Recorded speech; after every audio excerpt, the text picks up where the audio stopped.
పశ్చిమాసియాలో నెలకొన్న యుద్ధ మేఘాలు, అంతర్జాతీయ రాజకీయ ఉద్రిక్తతల కారణంగా గ్లోబల్ మార్కెట్లో ముడి చమురు ధరలు ఆకాశాన్ని తాకుతుండటంతో దేశీయ చమురు కంపెనీలు తీవ్ర ఆర్థిక సంక్షోభంలో కూరుకుపోయాయి.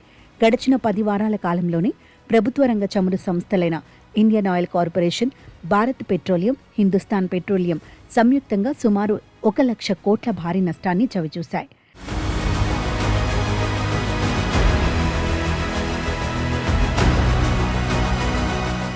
ఇరాన్, అమెరికా మధ్య పెరుగుతున్న వైరం అంతర్జాతీయ సరఫరా గొలుసును దెబ్బతీయటంతో బ్యారెల్ ముడి చమురు ధర భారీగా పెరిగినప్పటికీ దేశీయంగా పెట్రోల్, డీజిల్ ధరలను సవరించకపోవడమే ఈ నష్టాలకు ప్రధాన కారణంగా కనిపిస్తోంది. ప్రస్తుతం ఈ 3 సంస్థలు ప్రతిరోజు సుమారు 1,600 నుండి 1,700 కోట్ల వరకు నష్టపోతున్నాయని గణాంకాలు చెబుతున్నాయి.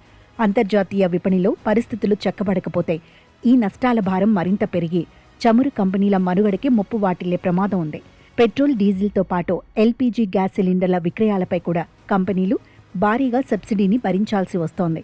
ఈ భారీ ఆర్థిక నష్టాల ప్రభావం వల్ల చమురు కంపెనీలు తమ రోజువారీ కార్యకలాపాలకు అవసరమైన మూలధనం కోసం అప్పులు చేయాల్సిన దుస్థితి నెలకొందని నిపుణులు హెచ్చరిస్తున్నారు. కొత్త ప్రాజెక్టులు, విస్తరణ పనులు, నిర్వహణ వ్యయాలకు సంబంధించిన కాల పరిమితులను కంపెనీలు పునఃసమీక్షించుకోవాల్సిన అవసరం ఏర్పడింది.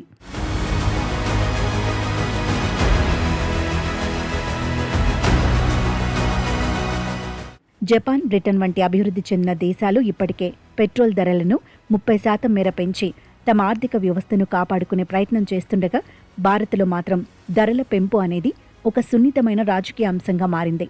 ప్రభుత్వం ఇప్పటికే ఎక్సైజ్ సుంకాన్ని లీటరుకు 10 రూపాయల చొప్పున తగ్గించడం వల్ల ప్రభుత్వ ఖజానాకు కూడా సుమారు 14,000 కోట్ల ఆదాయ గండి పడింది. ఈ నేపథ్యంలో కంపెనీల నష్టాలను పూడ్చడానికి కేంద్ర ప్రభుత్వం త్వరలోనే పెట్రోల్, డీజిల్ ధరలను పెంచే అవకాశం ఉందని విశ్లేషకులు అంచనా వేస్తున్నారు. వినియోగదారుల ప్రయోజనాలను, కంపెనీల ఆర్థిక సుస్థిరతను సమతూకం చేయటం ఇప్పుడు ప్రభుత్వానికి పెద్ద సవాలుగా మారింది. ఇదిలా ఉంటే త్వరలోనే దేశంలో పెట్రోల్ షాక్ తప్పదన్న సంకేతాలు వెలువడుతుండటంతో మధ్యతరగతి ప్రజల్లో ఆందోళన మొదలైంది. ధరల పెంపు ఎంత మొత్తం ఉంటుంది, ఎప్పటి నుండి అమలులోకి వస్తుంది అనే విషయంపై కేంద్ర ప్రభుత్వం తీవ్రంగా కసరత్తు చేస్తోంది. ఇంధన ధరలు పెరిగితే రవాణా ఖర్చులు పెరిగి నిత్యావసర వస్తువుల ధరలు కూడా ఆకాశాన్ని తాకే ప్రమాదం ఉంది. ఇది ద్రవ్యోల్బణానికి దారితీస్తుంది. ఒకవైపు కంపెనీలు మూలధన కొరతతో అల్లాడుతుంటే మరోవైపు ప్రజల కొనుగోలు శక్తిని కాపాడటం ప్రభుత్వానికి అనివార్యంగా మారింది. చమురు కంపెనీల ఆర్థిక ఆరోగ్యం దెబ్బతింటే భవిష్యత్తులో ఇంధన భద్రతకు ముప్పు వాటిల్లుతుందని, కాబట్టి ధరల పెంపు తప్పనిసరి అని ఒక వర్గం వాదిస్తోంది. ఈ సంక్లిష్ట పరిస్థితుల నుండి గట్టెక్కడానికి ప్రభుత్వం ఎటువంటి వ్యూహాన్ని అనుసరిస్తుందో చూడాలి.